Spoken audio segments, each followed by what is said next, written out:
Hello, and welcome to Every Day is Funny. I've been thinking about the morning show aspect of this program and how I haven't really dove into the typical trappings of such a genre. And there is a core aspect I'm talking about specifically that I think in time needs to become a part of this show. It's something that every morning show, at least every good morning show, has, and that's a good soundboard. And as we start to cover the same ground and the content gets very boring, I think it's important to have a well to return to when I no longer have anything original to say. But I recognize also that this is not like a regular morning show. You know, I'm no zoo crew. So I think this soundboard should be a collection of very chill noises and sounds. Perhaps I'll use this soundboard during interviews with future guests, which is something I do want to get to at some point soon. But what I really want to use it for is to react to the comics I read. I want to get to the point of laziness as a host, where after I read a comic, I'll just say something like, I give that 3, and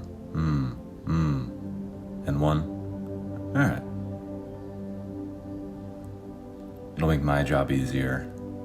It'll get to the point quicker. So if you'll indulge me for a second, I'd like to record some just initial sounds that I'm going to add to the soundboard. You already heard one of them there.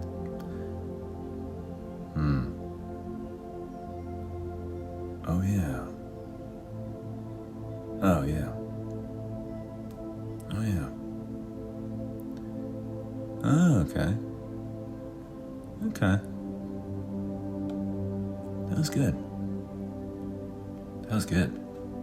And that's just the obvious starters. I want to have many sounds in the bank for when I return to this, so I'll be adding more. And I would also ask that if you're listening and feel comfortable in doing so, feel free to send in any chill noises that you think should be on the Every Day is Funny soundboard. Make them as weird as you want, something chill, but that would still be funny when played in rapid succession. Okay, to start off with comics-wise today, I turned to ComicsKingdom.com, who gave me a recommendation for a comic called Beetle Moses. And I don't know anything about Beetle Moses, but it does appear to be a newer, more alternative strip than the ones we've been used to so far, which I think I need to embrace a younger side in this show to cover all my demographics. And I want to see what hot new comics the kids are reading nowadays. And so perhaps that's Beetle Moses. Let's take a listen. We're not listening to anything. Let's take a look, I mean. Oh, Beetle Moses. I do not see a strip for Wednesday, May 8th. The last one appearing here is for yesterday, which means that's a point against you, Beetle Moses. You gotta deliver the goods on time, okay? I wake up and do this show, and I expect the comics to be uploaded, Beetle Moses. Come on, Beetle Moses. I think I have a new sound for the soundboard. Beetle Moses. Beetle Moses. Anyway, that's a point against them. But let's go ahead and read yesterday's comic then. All right, a beetle is rolling around in bed. He wakes up on the phone and says, I don't have coverage. Then it's him as a barista fixing a drink. Yeah, see, this is a different vibe than we are used to. If you remember, Rex Morgan takes 2 weeks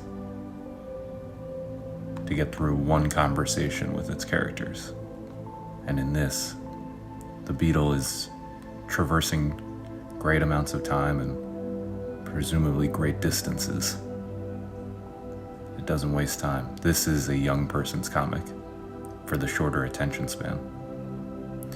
Joke-wise, it seems to be that fun, hip, sad life kind of vibe as he traverses the difficulties of surviving in the modern world. You know what I will say though? If you look closely, there is a good joke here. He's presumably working at a Starbucks type thing, but there's a beetle logo instead of the mermaid logo. And so for that, Beetle Moses, I give you Beetle kudos. Okay, next up, this is a new comic as well, and the title just caught my eye, which is Barney Google and Snuffy Smith. Looking at the About section, apparently this has been around since 1919. And so let's not even read the premise.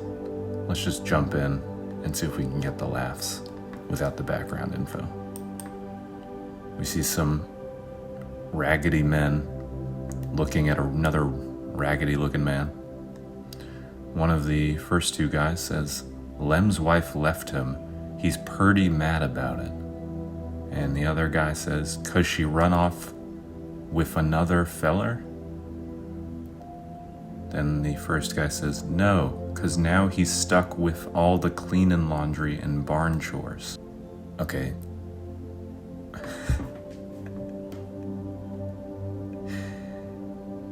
That's pretty good. This is a nice, dose of old school punchline. That feels like I can see a farmhand reading that in 1919 and cackling. It's really sticking with the old ways of, I haven't read this in its entire 100-year history, but I can imagine this is the kind of content it's been to a T for 105 years now. This doesn't, based on what I'm reading, this doesn't feel like a comedy that makes too many switch-ups. It's kind of the anti-Beetle Moses. It's not embracing the youth at all. It stars 3 old men who look disgusting. All right, let's get to Rex Morgan, MD. For those just joining us in the Rex Morgan saga, this is about a doctor and his family, and the last several days has been spent dealing with their dog eating chocolate, them taking it to the vet, and finally returning home with it yesterday. Okay, we're picking up right where we left off, in the same shot, mid-conversation. This is like the end of The Force Awakens into the beginning of The Last Jedi. And we're about to see Rex Morgan haphazardly throw a lightsaber over his shoulder.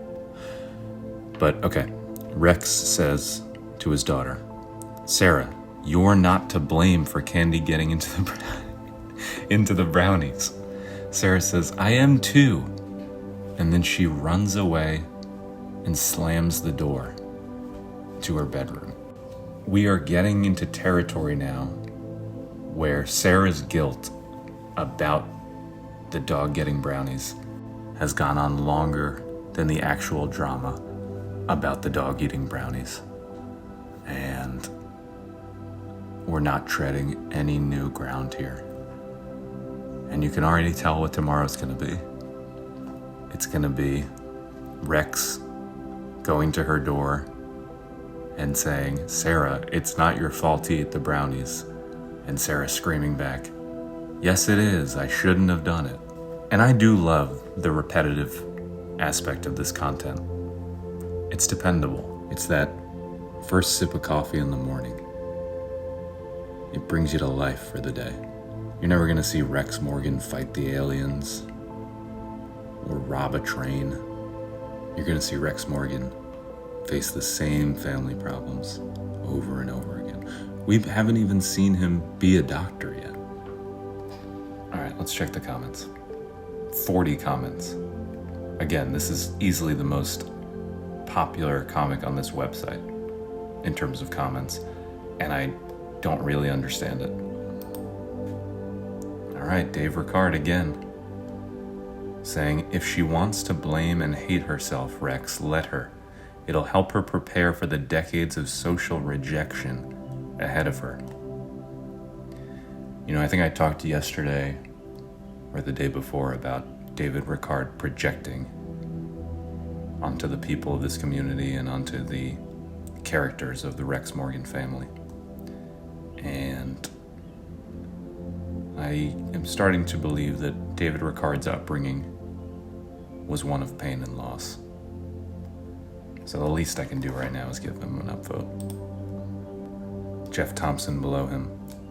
In a plot twist that no one expected, it is revealed today that Rex is a member of the Talking Heads. He is seen wearing his big suit in today's second panel. Stop making sense indeed? What? This is the point on the soundboard where I would hit what 3 times.